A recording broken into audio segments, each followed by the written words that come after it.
sé. Claro. ¿Estamos? Ahora sí. Estamos ya al aire. Antes que nada, retrasamos un poquito.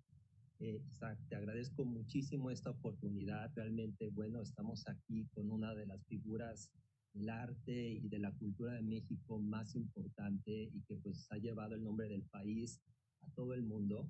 Y por otro lado, pues estamos aquí en la galería del Consulado del Instituto Cultural de México, donde generalmente pues llevamos eventos con mucha gente, hacemos talleres, hacemos diferentes actividades, pero bueno, ahora aprovechando este tema en lo que estamos pues todos viviendo en el mundo, y qué mejor pues poder utilizar a través de esta tecnología y tener pues un invitado de lujo como eres tú, Isaac. Así que muchas gracias por aceptar, por tu sencillez, por inmediatamente decirnos que sí y poder llevar esta conversación con tanta gente que se está conectando. Me da mucho gusto acompañarlos, también abrir un poquito mi casa, ahora que es el Día Internacional de la Danza, ¿no? Pasado mañana es el día 29, entonces me da mucho gusto poder estar hablando de ballet y conocernos a través de este medio también. Por supuesto, y bueno, yo creo que algo que es muy importante e interesante, sobre todo, de que muchas gentes que de hecho hemos seguido tu carrera, sabemos cómo fue el inicio y cómo fue el inicio y lo importante que fue la empresa de tu papá, sobre todo, cómo empezó tu entrenamiento, incluso en casa. Pero bueno, no sobra que nos vuelvas a platicar. Creo que muchos padres que nos están escuchando y están aquí conectados, pues es importante que sepan cómo fue tu proceso. Así que si nos pudieras compartir esos inicios. Claro, con mucho gusto. Es bien interesante ahora que estamos encerrados en casa por esta situación. Para mí repensar el principio de mi carrera, porque en realidad vengo de una familia un poco convencional. Somos 11 hermanos en mi familia, soy el número 7. Mis dos padres, mi papá y mi mamá, fueron ex bailarines. Mi papá vivió e hizo su carrera en Nueva York por más de 14 años. Y curiosamente después, cuando yo llego a Nueva York, como a los 11, 12 años por primera vez, me empiezo a reencontrar con sus compañeros. Fue algo bien extraordinario. Pero bueno, para volver al principio, mi papá un día se encontró con 11 hijos y platicando con mi mamá tenían pues, mucha ansiedad sobre el futuro porque tenían honestamente pocos recursos para sacar adelante tantos niños. Mi mamá era maestra de universidad en ese momento, entonces decidieron educarnos en casa también. Estamos con el sistema abierto de la SEP. Nos separaban en grupos por edades y muchas veces venían maestros que intercambiaban darnos clases o tutorías a cambio de clases de ballet con mi papá para sus hijos. Una de mis hermanas iba a clases de pintura, la hija del pintor que se llama Daniel Kent venía a tomar clases con nosotros y funcionaba así, era lo más normal, se puede decir, entrenar en casa, estar tocando el piano 2 horas al día. En casa todos mis hermanos o tocaban el piano o la guitarra, hacíamos artes marciales y bailábamos ballet con mi papá. Entonces teníamos un día muy ocupado, pero siempre era en casa, en familia, salíamos al parque a andar en bici, cosas muy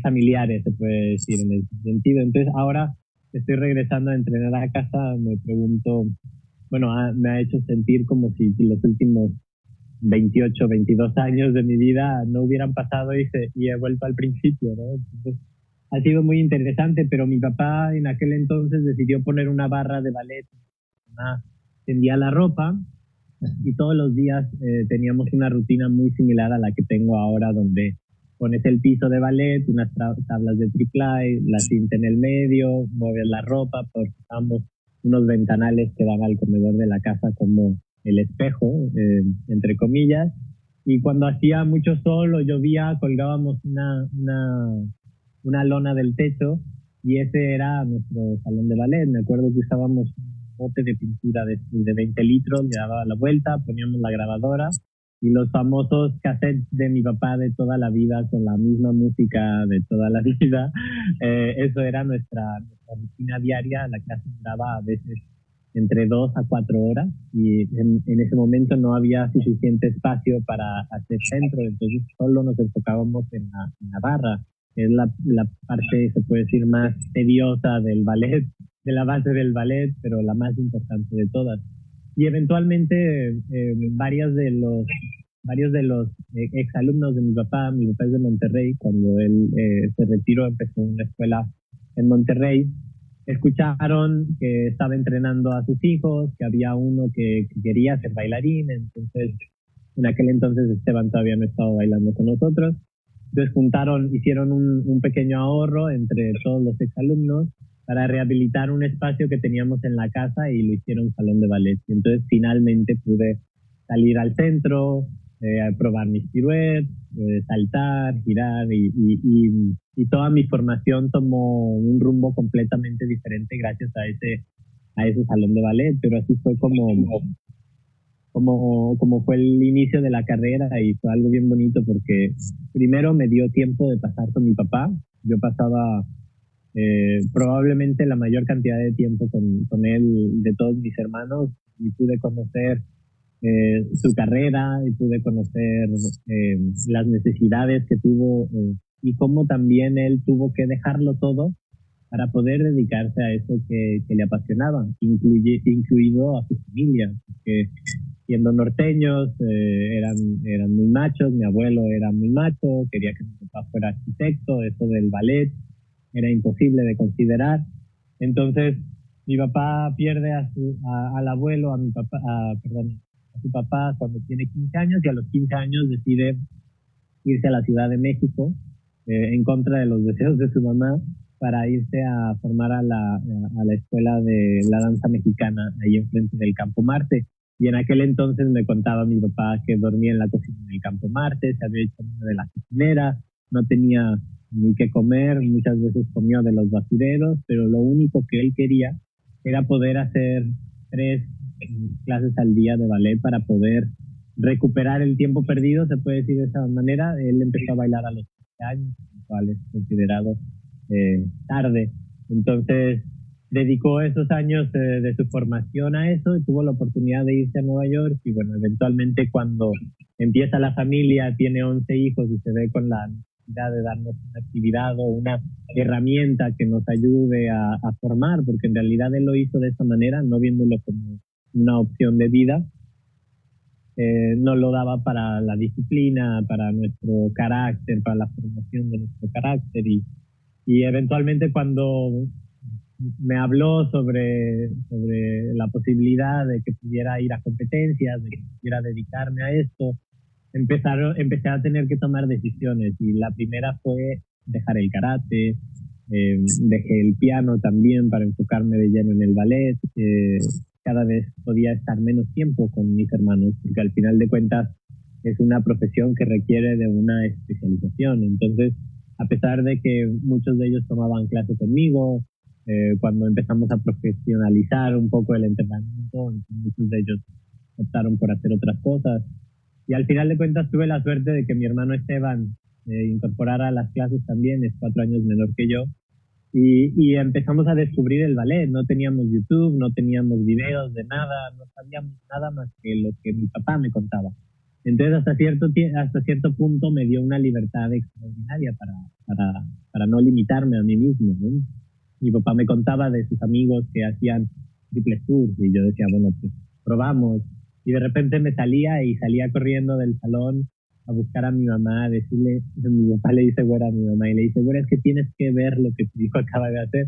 Y muchas veces no entendíamos el logro tan grande que era que un niño de 11 años pueda hacer un triple tour o pueda hacer 11 piruetas, 12 piruetas, porque no teníamos ese punto de comparación. Entonces, de repente, cuando salgo a las primeras competencias internacionales, nos dimos cuenta de que estaba mi papá haciendo un trabajo especial y diferente ahí conmigo y todo cambió a partir de entonces.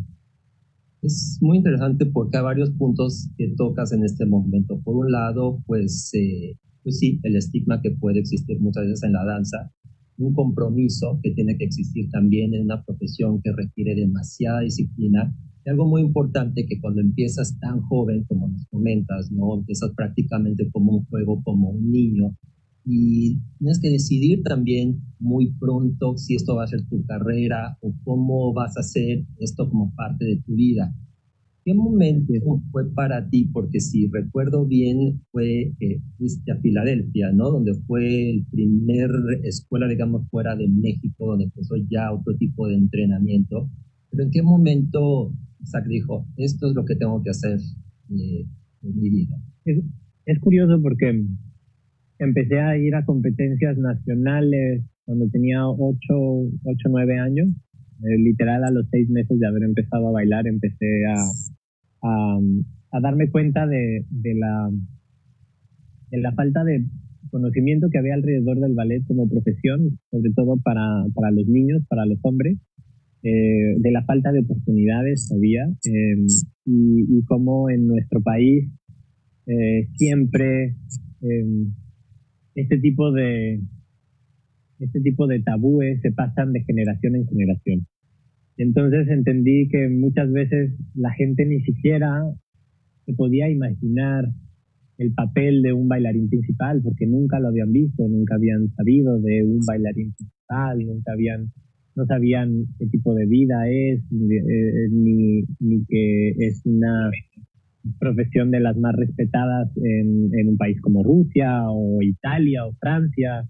Y al mismo tiempo yo a esa edad tampoco tenía el conocimiento ni la dimensión del mundo del ballet en ese momento, pero sí entendía que México estaba hasta cierto punto muy limitado en esa información por las historias que yo conocía de mi padre y por la normalidad con la que yo crecí, por el hecho de que mi papá había sido bailarín. Entonces yo en ningún momento me olvidé de eso, y de hecho de las cosas más importantes que llevo haciendo desde entonces es tratando de normalizar la danza, el acceso a la danza y lo que significa la danza también, y no solo la danza sino el arte, porque hay un dicho muy muy duro, a mí me parece, pero que refleja muy bien la realidad de nuestra sociedad en relación a las artes, que es: si eres artista te vas a morir de hambre, ¿no? Ese es con lo que crece un niño que quiere ser artista, se enfrenta a ese pensamiento o a ese, pues sí, a ese pensamiento todo el tiempo, en diferentes partes de la sociedad a donde vas, ya sea a pedir un apoyo, sí, pero ¿a qué te vas a dedicar cuando crezcas? O ¿qué vas a hacer cuando necesites un trabajo de verdad? O la danza es solo para los que no tienen empleo, o cosas así que están muy arraigadas en nuestra cultura. Entonces, pensando en eso, traté de que mi carrera pudiera ir derrumbando estos conceptos que hay en nuestra sociedad, y dándole la certeza a la gente, a los jóvenes que quieren dedicar su vida a eso, que se puede vivir una vida digna a través del arte, que no es una vida tirada a la basura si la dedicas a algo que te apasiona, que te hace feliz, que te incita a despertarte con un propósito todos los días. Creo que cualquier cosa que sea eso merece la pena luchar por ello, y entonces entendí que muchas veces lo que la gente necesitaba en el sector dancístico cultural en México era una persona que no creyera en esos conceptos de la sociedad, y como yo tenía el apoyo de mis padres no me sentía vulnerable, y como yo fui educado en mi casa, hasta cierto punto fui muy protegido del bullying eventualmente al que se puede enfrentar una persona que dedica su vida a eso. Y más adelante pude entender que pues las personas que me llegaron a hacer bullying era simplemente porque no conocían sobre mi profesión, no sabían, como ya lo he dicho, el papel de un bailarín principal. Y después me di cuenta que mi vida estaba cambiando, estaba teniendo oportunidades de viajar por todo el mundo, de conocer, de vivir experiencias inimaginables. Y la gente que se había dedicado a hacerme bullying, a estar atrás de mí todo el tiempo, seguían en el mismo lugar, solo buscando la siguiente víctima, ¿no? Para poder, pues hasta cierto punto, justificar no tomar responsabilidad por su propia vida y enfrentar sus limitaciones o luchar por sus propios sueños, ¿no? Entonces, muy rápido, gracias a la guía de mis padres y de mi mamá en específico en ese sentido, me di cuenta que no valía la pena dedicarle mucho tiempo en ese momento a esta conversación. Que eventualmente iba a tener la oportunidad de hacerlo si mi carrera era una carrera de la cual todos los mexicanos se pudieran sentir orgullosos de ella, porque el trabajo que estaba tratando de hacerlo para llevar a mi país también a los escenarios más importantes del mundo, para que la conversación de la danza pudiera seguir en México con el resto del mundo, que hubiera interacción, que hubiera más jóvenes con oportunidades como las que a las que yo pude llegar. Entonces, eventualmente tuve y sigo trabajando en esta, se puede decir como una misión que he hecho, de poder transformar estos tabús que existen en la sociedad mexicana. Y cuando llego a Filadelfia me doy cuenta que desde los 8 años llevo viajando y estoy viajando a competencias y veo a mi familia seguido, pero sí cada vez viajo más. Y la primera vez que viajo, mis 10 hermanos se despiertan a las 5 o 6 de la mañana a acompañarme al aeropuerto, mis papás van, nos despedimos, primera vez que te subes a un avión, etcétera, etcétera. El segundo viaje tal vez 7, 6 hermanos, al siguiente 5, al final solo mis papás, ¿no? eh, pero me tomo esa decisión de ir a la escuela a Filadelfia, porque acababa de estar en una competencia en Nueva York y me ofrecieron beca a las mejores escuelas del mundo, desde Australia hasta el Royal Ballet de Londres, de Nueva York, las escuelas más codiciadas, se puede decir, la Ópera de París. Y por primera vez en la historia de esa competencia, todos los directores estaban interesados en un bailarín. Yo en aquel entonces hablaba muy poquito inglés y había sido acompañado por mi mamá. Y me acuerdo que se acercaron dos personas a hablar con ella y con nosotros y nos dijeron, mira, nosotros no somos el Royal Ballet, no somos la Ópera de París, pero entendemos que eres joven, que necesitas también cuidado, que no te puedes ir a un dormitorio del otro lado del mundo, donde no puedas regresar a ver a tu familia.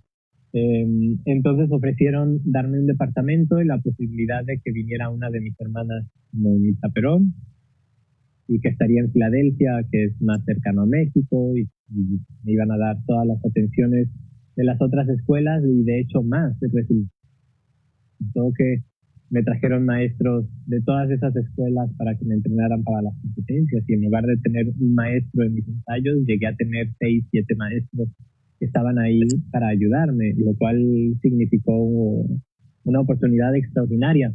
Y eventualmente los directores de la escuela se convirtieron en mis segundos padres, que fue muy importante para mí contar con esa estructura también, donde me llevaban de fin de semana a su casa, donde salía a cenar, donde conocí lo que era un buen filet por primera vez, así extraordinario, y también empecé a desarrollar mi personalidad a través de su conocimiento, ¿no?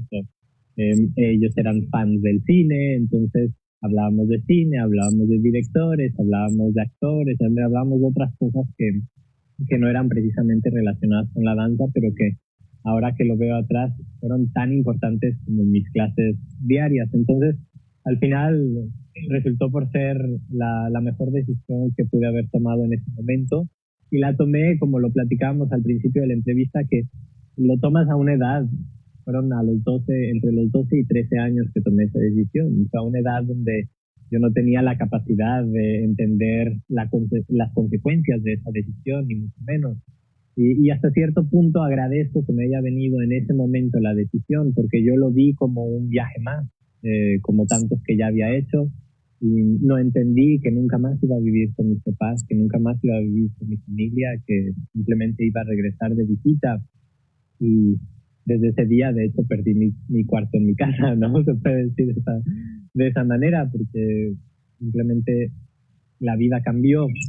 Pero ahora que lo entiendo de esa manera, me da gusto que mis padres hayan tenido el valor para dejarme ir. En algún momento de mi adolescencia sí llegué a pensar que pues, mis papás estaban ocupados con otros 10 hijos que tal vez no me extrañaban, y que había sido muy fácil mandarme a un conservatorio y ya, ¿no? Pero cuando regresé en uno de esas visitas a hablar con mi mamá, entendí lo difícil que había sido para ella y lo difícil que es para un padre estar lejos de sus hijos. Durante ese periodo sufrí una lesión muy grave en la espalda que casi termina mi carrera a los 15, 16 años y perdí también a un hermano a la distancia, ¿no? Eso era uno de los errores con los que yo vivía constantemente, ¿no? Con la idea de estar lejos de la familia, el primer presentimiento, sentimiento que está presente es el que pasa si tal vez tus padres ya no están la próxima vez que regresas a tu casa y esa situación me marcó muchísimo porque era el miedo ese constante que yo había sentido desde que me había ido de mi vida de Guadalajara. De repente un día en el aeropuerto te hablan por teléfono y te dan una noticia así y me enseñó muchísimo porque sí me obligó a replantearme por qué hacía las cosas y el precio de las cosas también a una muy temprana edad, y agradezco haber tenido la madurez para haberlo entendido y la fuerza también para aferrarme también a mi trabajo y a lo que era mi propósito en ese momento. Yo entendía que había la necesidad de mejorar mi vida, la vida de mi familia y de salir adelante, de buscar llegar a cambiar la vida de las personas, tal vez la vida cultural de mi país, y entendía que para lograr eso se tenían que tomar ciertas decisiones que se pueden ver como sacrificios. Pero al final de cuentas, estas decisiones me han llevado al lugar en donde estoy y a entender la vida de una manera que me parece que es una manera con la que yo puedo vivir bien y consciente, obviamente, de las cosas que he hecho y de las decisiones que he tomado y agradecido ahora cada vez que puedo regresar a ver a mi familia, estar con ellos, cada vez que puedo traer a mis padres, cada vez que nos podemos encontrar en un lugar. Eso se ha convertido en lo más preciado, se puede decir, que tengo en la vida, pero todo eso fue consecuencia de esa decisión que se tomó a los 12 años de irme a estudiar a Filadelfia. Y creo que lo que comentas trae puntos sumamente interesantes que, por un lado, bueno, es el ser mexicano, y algo que siempre he visto siempre está la palabra México, representar México, incluso muchas veces en tus perfiles es mexicano, México. Entonces, eso me gustaría si pudieras ahondar un poquito más lo que significa para ti, aunque ya lo comentaste. También por otro lado, es lo que comentabas de hacer la cultura y en este caso la danza más accesible. Ya has hecho muchas cosas para hacerla más accesible y sobre todo con los niños, y sería interesante conocer un poquito más de eso. Y aviento una última pregunta. Si bien has estado en grandes compañías como en San Francisco Ballet, luego estuviste en Irlanda, en Países Bajos, ahora estás en Londres, en grandes compañías, siempre hay un espacio que tienes que estar cambiando y evolucionando. Eso implica un arraigo y desarraigo. Entonces, dejo estas 3 preguntas para ver si nos podrías ahondar un poquito más sobre eso. Pues mira, la mexicanidad, se puede decir de esa manera, es algo con lo que he cuestionado todo el tiempo, porque en el momento en el que me voy de México me hago más mexicano que nunca. Y creo que eso es algo que nos pasa a todos los mexicanos que vivimos fuera de México. Mucha gente dice, sí, pues claro, es porque no tienes que estar aquí lidiando con todos los problemas que se viven en nuestro país y bla, bla, bla. Y por eso, pues, es muy fácil ser mexicano de lejos. Y entonces, con todas estas diferentes versiones de lo que significa ser mexicano, llegué a una conclusión. De hecho, recientemente, que para mí el ser mexicano es ser responsable por su país. Porque al final de cuentas, los mexicanos que se van de México no dejan de ser mexicanos, simplemente extienden con ellos, se llevan con ellos un pedacito de México que te llevas para que la gente que conoces a través en la vida o en los viajes, a través de los viajes, a través de ti puedan conocer una versión de México y de esa manera empecé a responsabilizarme también por eso. Porque yo cuando salía al escenario quería que la gente entendiera que en México era posible desarrollar a un bailarín, que era posible que un mexicano pudiera interpretar un ballet como principal en el Teatro Mariinsky. Hasta que fui a hacerlo, los rusos, según ellos, era imposible. Era como ni remotamente, ¿sabes? No hay oportunidad de que eso suceda. En Francia muchas veces estas instituciones tan grandes como la Ópera de París, pues también era muy raro para ellos que de repente llegara un mexicano, y no sé de dónde saliste. Entonces, llegué a la conclusión de que ese es el trabajo, mi trabajo como mexicano que pertenece al mundo, es seguir llevando conmigo ese pedacito de México, de mis costumbres, de la comida que comemos, de nuestra empatía, de de compromiso con el trabajo, de nuestra esencia humana, todas esas cosas que nos definen como mexicanos. Trato de alimentarlos de la mejor manera y de compartirlos con la gente cuando los conozco. Y creo que eso es algo que me ha hecho regresar constantemente a México, porque en el momento en el que yo me voy de México, mi primera misión o una de mis misiones más importantes se convierte en volver a México, en traer lo que he aprendido, lo que he conocido y esparcirlo en la comunidad dancística, en los jóvenes, que me pueda traer conmigo tal vez una plataforma que signifique que la siguiente generación de bailarines no van a tener que dejar de bailar a los 16 años porque ya no hay alternativa para seguir con su formación. Entonces, siempre dentro de mis prioridades siempre le he dado su lugar importante a México porque entiendo que ahí es donde me tocó nacer, que ahí es lo que me toca, es donde me toca hacer mi trabajo y es por lo que respondo al final de cuentas. Entonces, nosotros como mexicanos, hay diferentes versiones de los mexicanos de acuerdo a donde vayas en el mundo, ¿no? En Rusia los ven de una manera, en Europa, en ciertos países europeos se les ve de otra, en Estados Unidos se les ve de otra manera completamente diferente.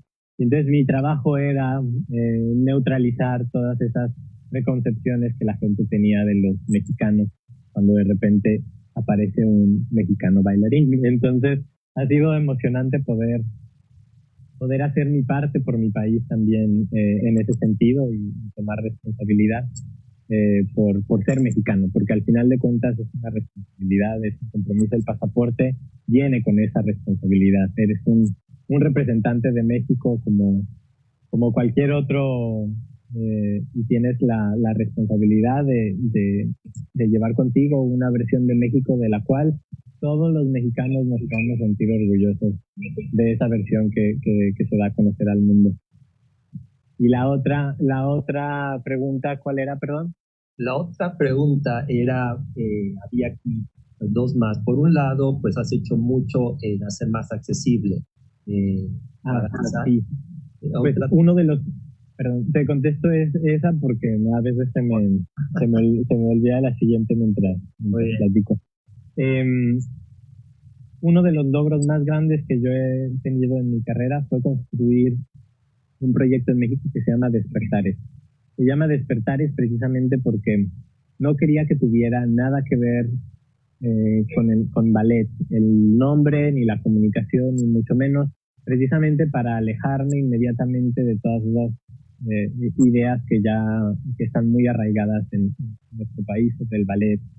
Entonces, se llama Despertares, lo mejor del mundo en un mismo escenario. Y la idea era y la cosa que ha hecho que este proyecto sea tan exitoso son los estándares, porque la idea es que el público mexicano que no puede viajar a los escenarios de la ópera, del Mariinsky, del Bolshoi, de aquí de Londres, puedan sentarse ese día en el Auditorio Nacional y puedan ver lo que se estrenó hace 2 meses en París, la última colaboración con James Blake y el coreógrafo William Forsythe, cosas tan únicas, tan específicas, que a mí me llenaban de esperanza de que cuando una persona puede experimentar esas cosas que tienen tanta sensibilidad, tanta voluntad de llegar a ti,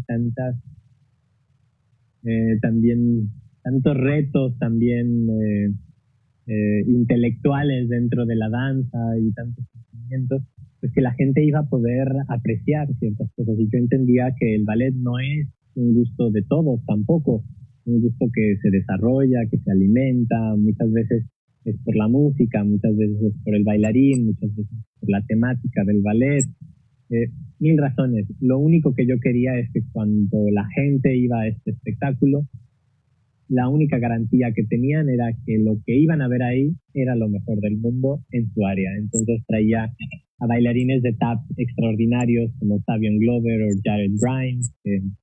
De hecho, Savion Glover hizo la película de Happy Feet, él hizo todos los bailes del pingüino y los puse con bandas de jazz en vivo, que fueran experiencias únicas y que en realidad no se pueden repetir en ninguna otra parte del mundo, por la logística, por la curaduría, por el tiempo, por las parejas, que juntaba una pareja de Francia con un bailarín ruso, una inglesa con un ruso, y se creaban parejas y partnerships que de hecho han salido hasta matrimonios de esas galas y de esas funciones, pero lo planeaba con tal precisión, porque lo más importante para mí era que el público tuviera una oportunidad de ver lo mejor y de tomar una decisión si les gustaba o no, que es muy, muy personal y muy independiente del trabajo. No quería que llegaran a ver un bailarín que no estaba tal vez preparado, que venía de vacaciones o que venía a bailar lo más fácil porque en México nadie entiende de ballet o cosas así. Nada, yo dictaba y les pedía específicamente lo que quería que bailaran, que a lo largo de mis viajes y a lo largo del año podía ver diferentes compañías y decía, ese fragmento es especial, me gustaría que lo pudieran ver en México. Y después de tanto tiempo, el propósito final de este proyecto no era solo llegar a un público masivo, que llegamos a miles de mexicanos con este proyecto, llegamos, creo que cerca de 80,000 personas vieron ese show en vivo en México. Era la creación de una plataforma que me pudiera permitir dejar algo del conocimiento que traían estos artistas a México dentro de la industria, que pudiera irse esparciendo el conocimiento que traían estos bailarines, y creamos una plataforma que se llama Despertares Impulsa a las Industrias Creativas. Cuando llegué a Inglaterra me involucré mucho con la Federación de Industrias Creativas del Reino Unido y empecé a conocer el trabajo que estaban haciendo y lo importante que son para la economía del Reino Unido, ya que mueven más de 110 billones de libras al año para el Reino Unido. Esto antes de la situación que vivimos ahora, pero entonces empecé a soñar con que en mi país pudieran también convertirse en una fuente importante de la economía, que pudiéramos contar con una economía creativa saludable en México y que los proyectos culturales se dejaran de ver como proyectos a fondo perdido que no daban ningún tipo de beneficio a la sociedad más que satisfacer los egos de los artistas, y que se empezaran a ver como algo que genera un movimiento económico importante, que es una economía que puede llegar a ser sustentable si se dan las condiciones adecuadas para desarrollarse.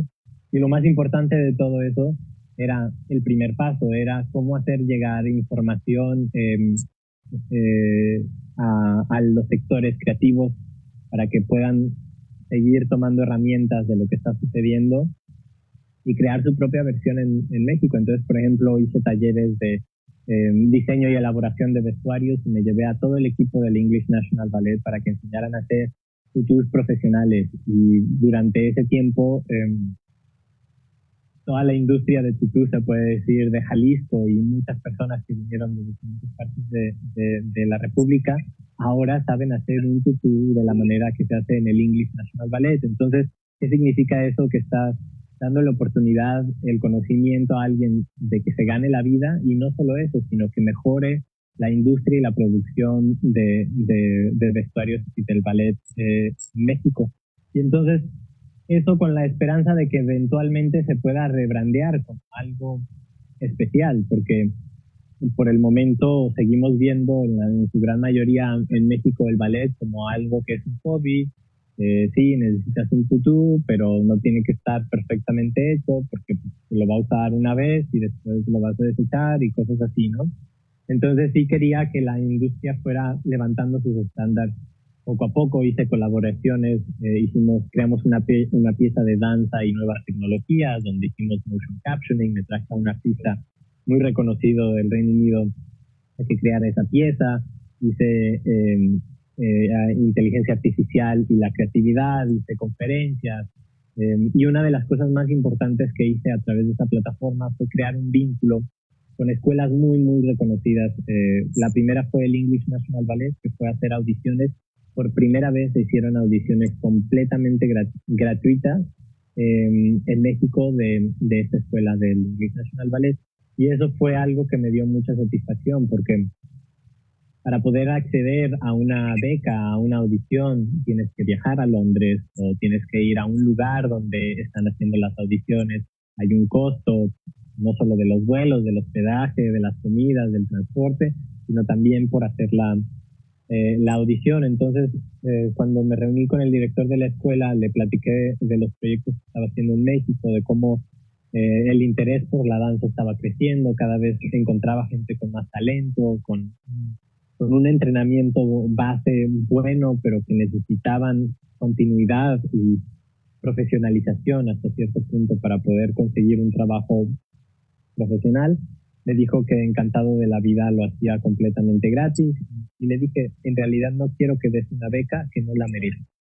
Yo no necesito para el proyecto que tú vengas y me digas, pues damos 10 becas y ya, nomás por darlas o por salir en la prensa, o mucho menos. Le dije, si encuentras una persona, genial. Si no encuentras a nadie, no pasa nada y seguimos buscando el año que viene. Esa primera vez recibimos alrededor de 380 aplicaciones para la audición. El director se encargó de escoger a cada uno de los bailarines que quiso ver, y al final dio alrededor de 15 becas para venir a la escuela del English National Ballet. Al año siguiente hice un partnership también con el San Francisco Ballet School, precisamente. Y lo curioso era que los directores me hablaban y me decían, es que si le doy beca a él, le tengo que dar beca a ella, porque es una injusticia que esos niños no tengan la oportunidad de seguir desarrollándose. Entonces me decían, pues déjame ver cómo le hago, y sobre todo el San Francisco Ballet School me dijo, porque en realidad encontré más talento en este grupo de niños de lo que he encontrado durante todo el año en todos los lugares a donde he ido a hacer audición en Estados Unidos. Entonces, de hecho, es una relación que estoy desarrollando porque me interesa que suceda todos los años, que vayan a buscar talento mexicano y que eventualmente podamos lograr que este talento que tiene la oportunidad se comprometa para seguir desarrollando este tipo de plataformas, para que otras personas, así como ellos tienen la oportunidad, también tengan la oportunidad de hacerlo. Y creo que esa responsabilidad debe de ser compartida, y siempre ha sido primordial en todo lo que he desarrollado, que todo lo que se hace con acceso gratuito tenga una cierta responsabilidad y compromiso de la persona a la que lo recibe, para que poco a poco nuestra industria siga creciendo y se pueda convertir en algo sustentable, que no sea solo el formato de, bueno, ya la libré, ya me escribí yo, hasta luego, ¿no? Sino que sea un poco más comprometido que eso, y que nos ayude a construir a futuro también. No, es como muchas veces es importante mencionar que el proceso para llegar a ser un bailarín es bastante complicado. Como bien dices, desde niño tienes que estar haciendo audiciones, tienes que estar moviéndose, incluso las mamás muchas veces corriendo con los chiquitos de un lado para otro, llevándolos a una o a la otra, hasta que finalmente pueden llegar a una escuela con mayor nombre, y que, bueno, como dices, encontrar el potencial para que esos niños se puedan desarrollar, finalmente también logren desarrollar en sí una carrera. Pero no solo eso, sino que también hay muchas, a lo largo de la carrera de una persona hay muchos momentos claves donde todo se puede ir a la basura. Claro. Entonces, y muchas veces son situaciones que están fuera de tu alcance. Por ejemplo, el haber nacido en una familia tan numerosa, con limitaciones económicas, se puede decir que tenía menos oportunidad de haber sobresalido, pero gracias a que mis padres eran bailarines y me respaldaron de esa manera, mis posibilidades eran un poquito mayores a las de otro mexicano que tal vez quería ser bailarín y no recibió el apoyo de su familia. Entonces hay muchas variables a lo largo de la vida y de la carrera de una persona donde las cosas pueden ir mal, te puedes lesionar, puedes desarrollarte de una manera inesperada, muchas veces tomas la decisión de ir a un lugar y llegas al lugar y no es lo que esperabas o no es el lugar correcto, artísticamente hablando. Entonces sí es una profesión difícil para poder, se puede decir, concretar, ¿no? Para llegar al profesionalismo, a ser bailarín profesional. Pero creo que el camino es fascinante como todos. Todas las profesiones que requieren de una especialización sí te van desarrollando a la par muchas principios, muchas te van desarrollando herramientas que las puedes traspasar a otras profesiones. Entonces, a mí me llamaba mucho la atención cuando me decían, me escriben personas o me dicen, es que mis papás quieren que me dedique a la escuela, entonces a mí me gustaría seguir bailando y también en la escuela al mismo tiempo, pero piensan que es una pérdida de tiempo. Y yo simplemente les invitaría a que comprendieran un poquito más lo que significa ser bailarín profesional, lo que es una rutina de un bailarín, donde estás trabajando en algo que es prácticamente imposible de lograr, esa perfección que queremos lograr de la construcción y de borrar los límites del cuerpo humano, algo que obviamente es difícil de lograr y nunca entiendes si verdaderamente lo has logrado o no, pero esa consistencia, esa constancia, ese valor para enfrentarse todos los días y tus limitaciones, desarrollan un carácter, desarrollan una fuerza, una voluntad que después, si decides ser abogado, esa voluntad, esa fuerza, ese carácter van a estar ahí. Entonces, sí he entendido que el ballet definitivamente va más allá de lo que podemos entender como profesional, como una carrera profesional. Pero sí, desafortunadamente hay muchas variables y a lo largo de mi carrera he identificado unos cuantos momentos y las decisiones siempre de cambiarme de compañía siempre eran esos momentos claves, ¿no? Cuando estaba, por ejemplo, en el San Francisco Ballet, había llegado, bueno, voy a ir un poquito más atrás. La primera compañía para la que bailé fue el American Ballet en Nueva York. Esa era la compañía de mis sueños desde siempre, porque mi papá había bailado en Nueva York, porque los únicos bailarines que conocía eran los de esa compañía. Y de repente llego a los 17 años a esa compañía y me doy cuenta que no es la compañía para mí en ese momento. Entonces, no me sentí frustrado, no me sentí fracasado, no me sentí mal, al contrario. Cuando llegué ahí, me entraron muchísimas ganas por saber más sobre el ballet. Dije, si esta es la versión del ballet de esta compañía, ¿cómo va a ser la de San Francisco? ¿Cómo va a ser en Europa? ¿Cómo va a ser, no sé, saber lo que es el repertorio francés, ruso, etcétera, etcétera? Entonces me llenó de curiosidad y me llevó a San Francisco Ballet, y después de 4 años ahí, de haber llegado a ser bailarín solista en la compañía, tenía muy buena relación con el director, me cuidaba, me nutría con el repertorio, había tenido mucho cuidado sobre mí. Me di cuenta que no era tampoco, que no había terminado lo que yo quería hacer en esa compañía todavía, pero entendí que si yo me quedaba 5 años en San Francisco, entonces iba a querer empezar una casa, saber lo que era tener un hogar, porque hasta entonces había vivido 3 años en un lugar, 2 años en otro, 4 años en Filadelfia. Y tomé esa decisión, se puede decir que en contra de todos, en contra de mi director, en contra de mis maestros, en contra de mis padres, en contra de mi hermana, que había estado cercana a mí todo el tiempo. Y dije simplemente, es una decisión que debo de tomar yo porque yo estoy aquí todos los días, conozco la historia, la vida de otros bailarines que llegaron en situaciones similares.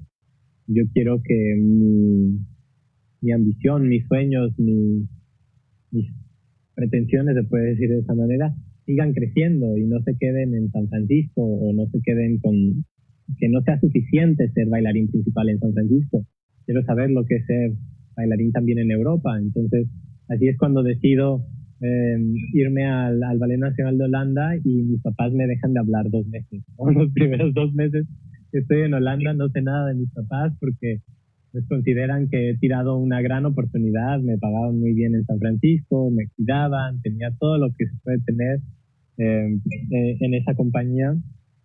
Y después de 2 meses que me escuchan contento y que saben que las cosas van bien en Europa y que hay un mundo también de la danza en Europa y que tengo un lugar en ese mundo en Europa, entonces las cosas empiezan a tranquilizarse con ellos y se sienten otra vez asegurados pues de que no fue una decisión que tomé así por un capricho, ni mucho menos.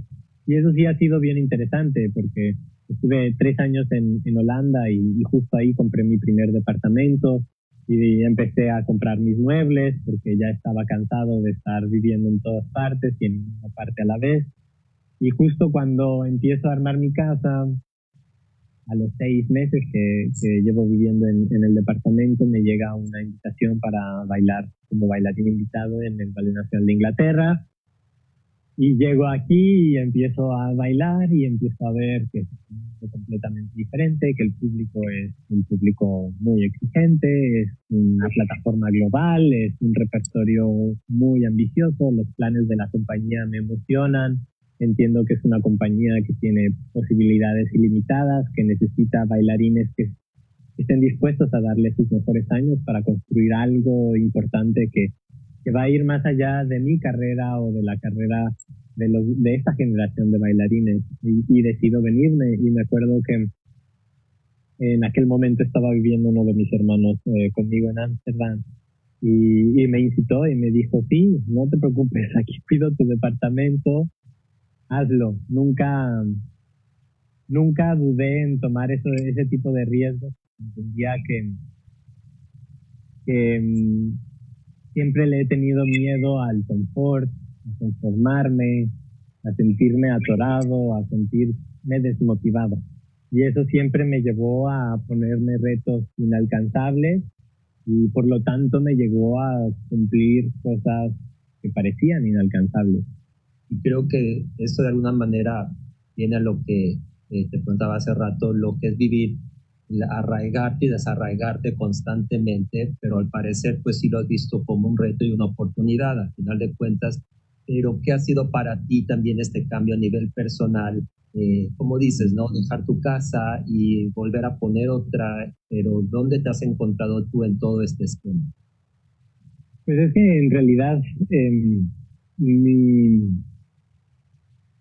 mi identidad como persona está muy vinculada a, a mi carrera, a mi profesión.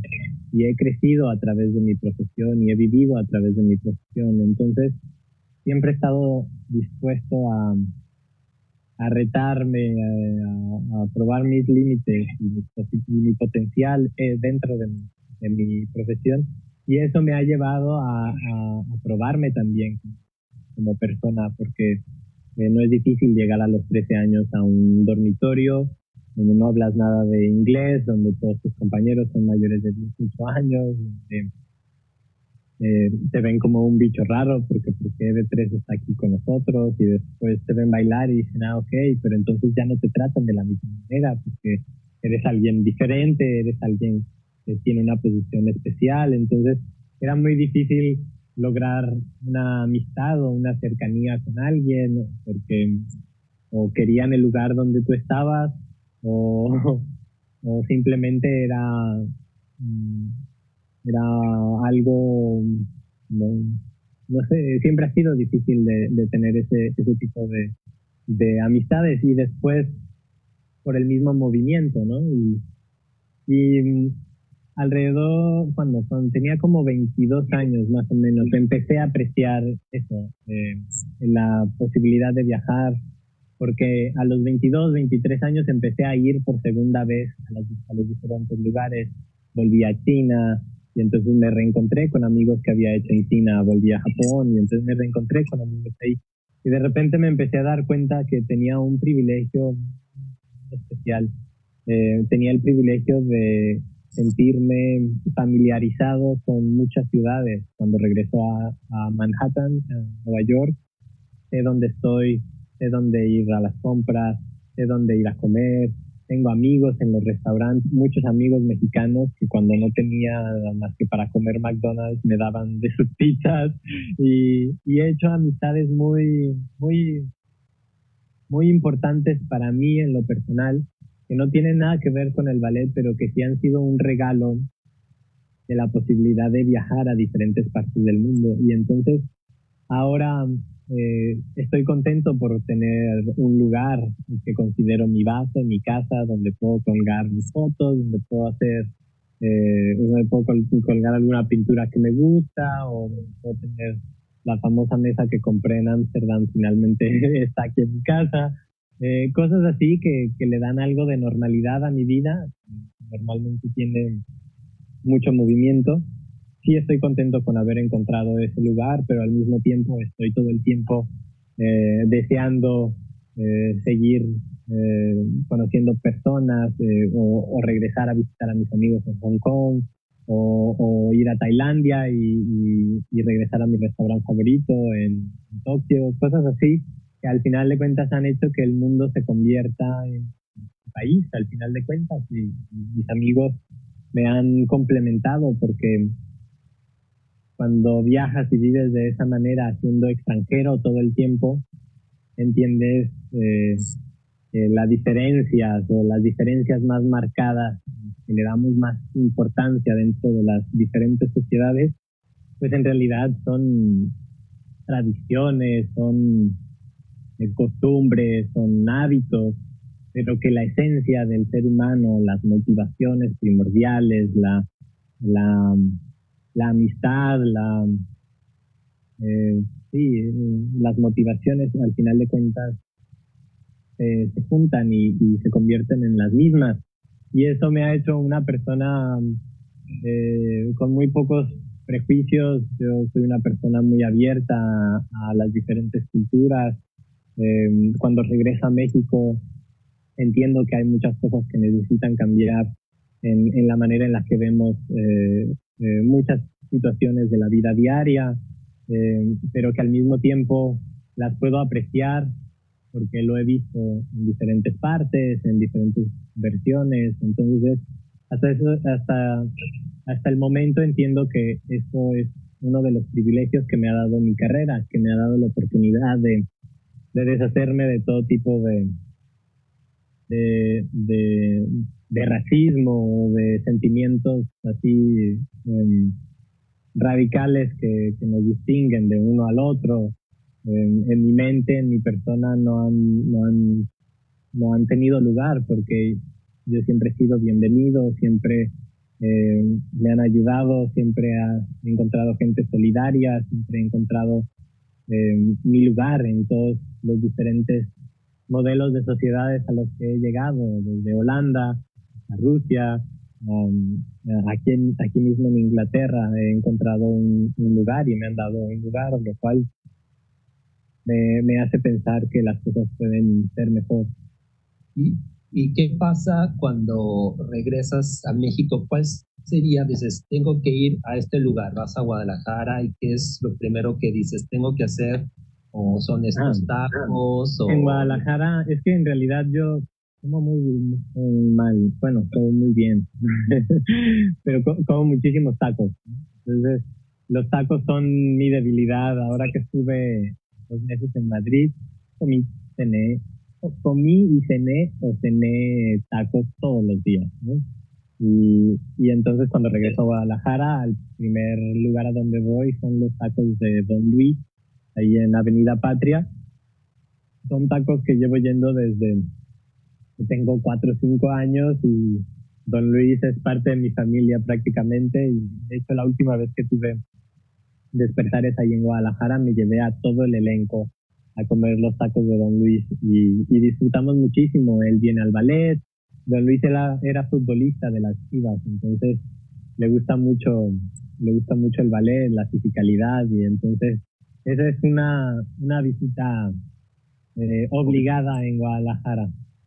Muy bien. Yo te quisiera hacer unas preguntas y tú me dirás, ¿me vas a contestar con una sola palabra o vas a decir si una o la otra, para conocerte un poquito más, si te parece? Ok. Sí, entonces Guadalajara y nada más me contestas con una palabra. Guadalajara es mi familia. La danza. La danza es mi pasión y mi profesión. ¿El Corsario o la Bayader? Bayader por haber sido el primer ballet que bailé con la Ópera de París, como bailarín invitado. ¿Puerto Vallarta o Cabo? Cabo San. No conozco Cabo, pero Vallarta porque fueron de las únicas vacaciones que tomamos en familia, fueron a Puerto Vallarta. ¿Tacos al pastor o tortas ahogadas? No, para mí los tacos, indiscutible. Chivas o América, creo que va a estar muy fácil, pero... Chivas, bueno. aunque le pese a todos mis amigos. ¿Salsa o cumbia? Salsa, me gusta la salsa. Mi hermana Emilia, cuando vivía en Filadelfia, me enseñó a bailar salsa, aunque hay amigos y amigas dicen que no bailo muy bien, pero no. le hago la lucha a la salsa. Y bueno, tú has recibido diferentes también reconocimientos como el Benoit, por ejemplo. Creo que eso fue pues algo muy particular. Tenemos ahora sí que el primer mexicano en poder recibir un reconocimiento, pero además has tenido también, esto también nos da mucho orgullo que también recibiste el reconocimiento como mexicano distinguido en 2018 por el embajador Julián Ventura. Y algo que me gustó mucho cuando leía, cuando te daban el reconocimiento, que te lo daban por tu extraordinaria trayectoria, tu calidad humana y profesionalismo. Yo creo que esto resume perfectamente a Isaac Hernández por todas sus cualidades que tienes como persona, como profesional, como artista, y que para todos nosotros los mexicanos pues nos llena un inmenso orgullo tenerte como embajador. Y sobre todo, pues saber que tienes tanto por delante y haciendo tanto por México y por las artes.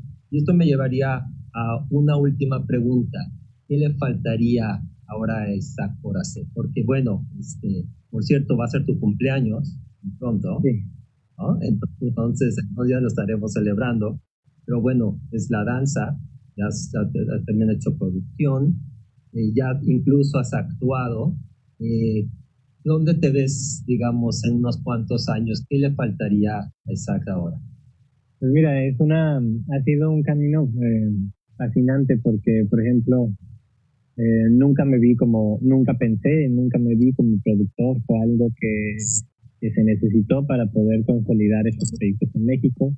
Nunca consideré actuar tampoco porque a mí me pareció que la cámara no me decía que había toda la vida. Entonces, de repente cuando me ofrecen estos dos proyectos que terminé este año, uno con Netflix, otro con Vittorio Storaro y Carlos Saura, me ofrecen una película en Hollywood, en Los Ángeles, digo, pues, ¿por qué no? Vamos a seguir incomodándonos, ¿no? Hasta cierto punto.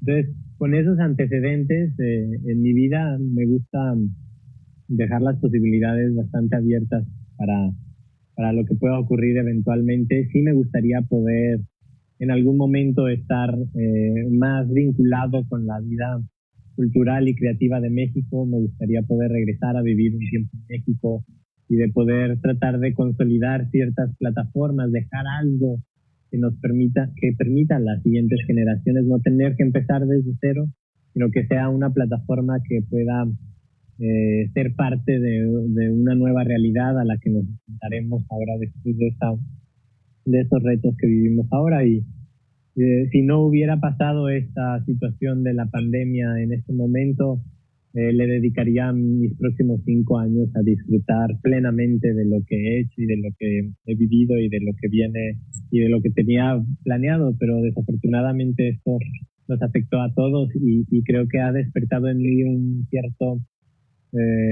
compromiso, cierta responsabilidad por también seguir construyendo, seguir dando prioridad a estos proyectos que nos permitan garantizar o hasta cierto punto garantizar el futuro creativo de nuestro país, que no se vean carreras truncadas por esta situación, que tal vez logremos encontrar una mejor manera de financiar las artes o de hacerlas sustentables. Entonces, eso es lo que en estos momentos me apasiona más y me gustaría involucrarme más de lleno y espero poder lograrlo en los próximos años. Sí entiendo que los próximos 5 o 6 años voy a bailar más que nunca, si no lo permiten las circunstancias, y quiero también aprovechar la madurez a la que he llegado artísticamente y que se ha juntado con la madurez física y técnica y entonces creo que es importante también reconocer los tiempos en la vida profesional y saber que este es el momento para bailar. Sí voy a seguir haciendo cosas de actuación y todo dependerá de los proyectos, son proyectos que me interesan y considero que se puede lograr algo importante. Por ejemplo, el de Netflix me fascinó porque significaba que el ballet clásico iba a llegar a Netflix por iniciativa de un director mexicano y a través de un bailarín mexicano. Iba a llegar a millones de personas por esta razón. Entonces, no podía perderme la oportunidad de ser parte de este proyecto y me pasa lo mismo con el futuro. Quiero ver las cosas claras y no perder la oportunidad de abrir un camino nuevo o de afianzar lo que ya tengo construido en mi país. Muchísimas gracias, Isaac. De verdad, ha sido un privilegio poder hablar contigo, ver tu calidez, tu sencillez como persona, tu amor a México. Realmente es un orgullo y la verdad también es un estímulo a todos los que también tenemos que estar trabajando desde las trincheras por México, así que pues nos das incluso más ganas de seguirlo haciendo. Pues espero que sigamos conversando. Aprovecho también, quiero agradecer a Araceli Grave, que es nuestra directora del instituto, que fue la que realmente también estuvo promoviendo esto, y la buena Naya, que nos estuvo ayudando con toda la parte técnica, que son parte también esencial de este equipo. Claro que sí. Muchas gracias. Ojalá te veamos obviamente pronto en México, ojalá también en Miami, y seguiremos también viendo lo que estás haciendo alrededor del mundo. Repito, eres un orgullo y pues nuevamente gracias por esta oportunidad. Un gusto platicar con ustedes y los felicito por la iniciativa también, por este tipo de iniciativas. Me parecen muy importantes que nazcan a través de sus canales y yo siempre encantado de ser parte y espero conocernos en persona también en algún momento. Y queda pendiente ya hacer una clase juntos. Claro, de hecho el 8 de mayo voy a estar dando en las redes sociales de diferentes plataformas una clase de ballet para principiantes y el 16 de mayo para intermedios y avanzados. Así que si quieres unirte a la clase de ballet, sé que fuiste bailarín, me dará mucho gusto. No lo pondré en pantalla, pero por lo menos haré los ejercicios. Creo que sí. Bueno, perfecto. Gracias. Hasta luego. Luego.